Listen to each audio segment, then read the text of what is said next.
नमस्कार दोस्तों, स्वागत है आप सभी का हमारे YouTube चैनल में। दोस्तों, इस राशि वालों, अपनी पत्नी के अलावा इस एक स्त्री से संबंध रखना पाप नहीं होता, गंदा है, पर यही सच है। यह बात सुनकर आपको थोड़ा अजीब जरूर लगेगा, लेकिन इस बात की गहराई जानने के बाद आपको भी समझ में आएगा कि यह कितनी सच्ची बात है। आमतौर पर पत्नी के अलावा पराई स्त्री के साथ संबंध रखने को गलत माना जाता है। समाज में भी इस तरह के संबंधों को गलत नजर से देखा जाता है, लेकिन शास्त्रों के अनुसार कुछ विशेष परिस्थितियों में ऐसा करना तर्क संगत माना गया है। किसी भी मनुष्य के जीवन में उतार चढ़ाव आते रहते हैं, कभी दुख तो कभी सुख का आना जाना लगा रहता है।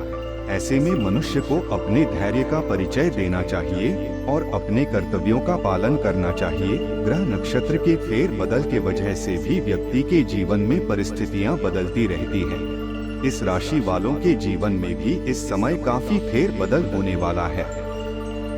आपके जीवन में और कौन से परिवर्तन होने वाले हैं और किस तरह से पत्नी के होते हुए भी पराई स्त्री के साथ संबंध रखना गलत नहीं माना जा सकता, इस बारे में फुल इंफॉर्मेशन के लिए वीडियो को पूरा जरूर देखें। इस राशि वालों, एक पत्नी के होते हुए भी अगर आप पराई स्त्री से संबंध बनाते हैं तो ऐसा करना सही है या गलत, इस बारे में देवर्षि नारद ने यमराज से एक बार प्रश्न किया था। उन्होंने पूछा था कि क्या शास्त्रों के अनुसार धरती पर मौजूद पुरुष पत्नी के अलावा दूसरी स्त्री से संबंध बना सकता है?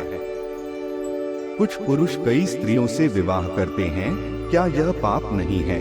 क्या ऐसे पुरुषों को नरक में डाला जाता है? महर्षि नारद की बात सुनकर यमराज ने उनके प्रश्न का उत्तर देते हुए कहा कि इस प्रश्न का उत्तर देने के बजाय आपको एक कहानी सुनाता हूँ। तेरे सामान्य परिस्थिति में अगर कोई भी पुरुष अपनी पत्नी के होते हुए भी दूसरी स्त्रियों की तरफ नजर घुमाते हैं या उनके साथ संबंध रखते हैं तो ऐसा करना पाप होता है।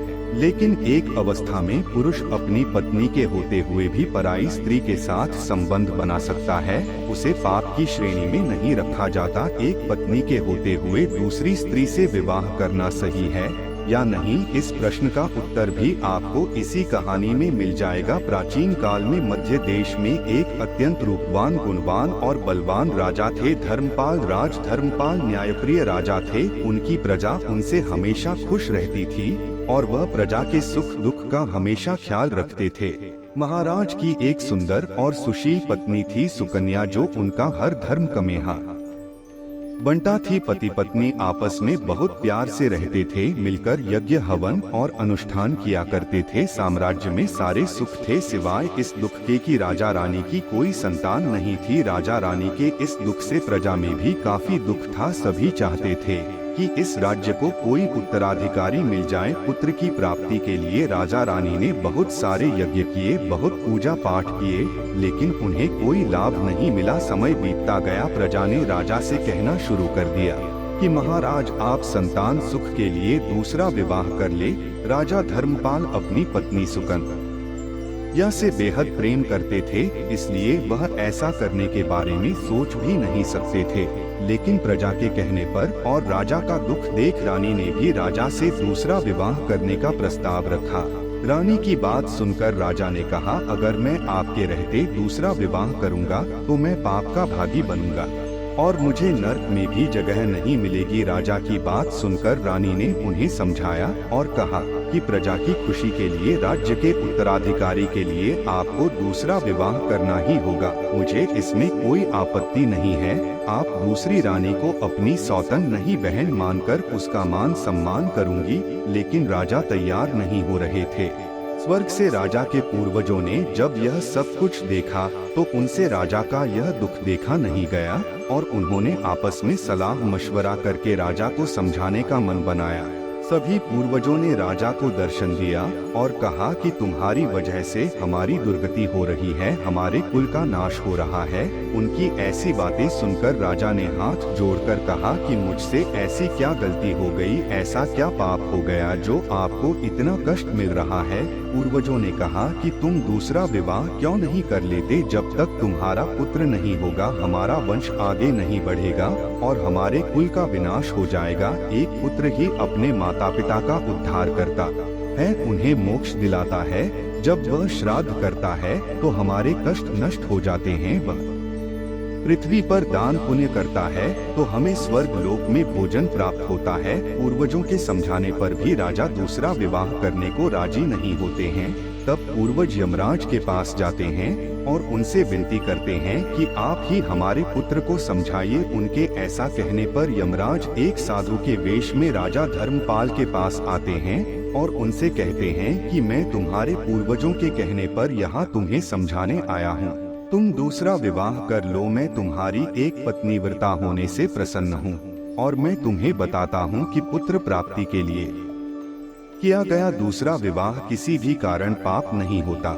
यमराज की बातें सुनकर महाराज दूसरा विवाह करने को राजी हो जाते हैं और सुकन्या की सहमति से दूसरा विवाह करते हैं और उन्हें 1 वर्ष के पश्चात पुत्र की प्राप्ति होती है। उनके पूर्वज और देश की सारी प्रजा बेहद खुश होती है। देश में तरह तरह के उत्सव मनाए जाते हैं। इस तरह महर्षि नारद के प्रश्नों का उत्तर देते हुए यमराज ने यह कहानी सुनाई थी। एक पुरुष अपनी पत्नी के होते हुए भी पुत्र की प्राप्ति के लिए दूसरी स्त्री से विवाह करके उसके साथ संबंध बना सकता है। शास्त्रों के अनुसार ऐसा करना पाप नहीं है। अब दोस्तों बात करते हैं कि इस स्त्री के आपके जीवन में आने से आपका लव लाइफ, स्वास्थ्य, कैरियर कैसा रहेगा। कामकाज में सफल होने के लिए कठिन परिश्रम करने की आवश्यकता होगी। विरोधी वर्ग हर तरह से सक्रिय रहेगा, जिसके कारण आप दिक्कत महसूस करोगे। इस सप्ताह किसी तीर्थ स्थान की यात्रा करने का अवसर मिल सकता है। परिवार के साथ अच्छा तालमेल बना रहेगा। विशेषतः भाई का अच्छा सुख एवं सहयोग प्राप्त होगा। इस सप्ताह दाम्पत्य जीवन सुखद रहेगा। जीवन साथी और संतान की तरफ से मिलने वाला सुख और सहयोग उत्तम बना रहेगा। ईश्वर की आराधना करने से आपको मानसिक शांति प्राप्त होगी। यात्राएं करने के अवसर प्राप्त होंगे। इस सप्ताह व्यापार व्यवसाय में लाभ का सुख हासिल होगा। शरीर में नवीन ऊर्जा का संचार देखने को मिलेगा। यह सप्ताह आपके लिए शुभ रहेगा। धार्मिक कार्य की तरफ मन आकर्षित होगा। आपको यात्राएं करने के अवसर प्राप्त होंगे। ईश्वर भक्ति में रुचि बनेगी। परिवार का अच्छा साथ मिलेगा। घर में प्रसन्नता का माहौल होगा। आपके अंदर नया जोश और उत्साह देखने को मिलेगा, जो कार्यों को पूरा करने के लिए बहुत आवश्यक और उपयोगी साबित होगा। इस सप्ताह गृहस्थ जीवन में आनंदमयी वातावरण देखने को मिलेगा। बड़े बुजुर्गों का आशीर्वाद आपके लिए अच्छा बना रहेगा। आपके घर अथवा रिश्तेदारी में किसी प्रकार के मांगलिक कार्य का आयोजन हो सकता है, जिसके कारण मन प्रसन्न रहेगा। किसी लंबी दूरी की यात्रा या किसी मनचाही यात्रा करने का अवसर प्राप्त होगा। आपका कोई करीबी शायद आपके कारण भावनात्मक उथल-पुथल के दायरे में है। आप एकदम से निष्कर्ष पर पहुंच जाते हैं और इस बार भी आपने सही से समझे बिना ही इस व्यक्ति पर वफादार न होने का आरोप लगा दिया है।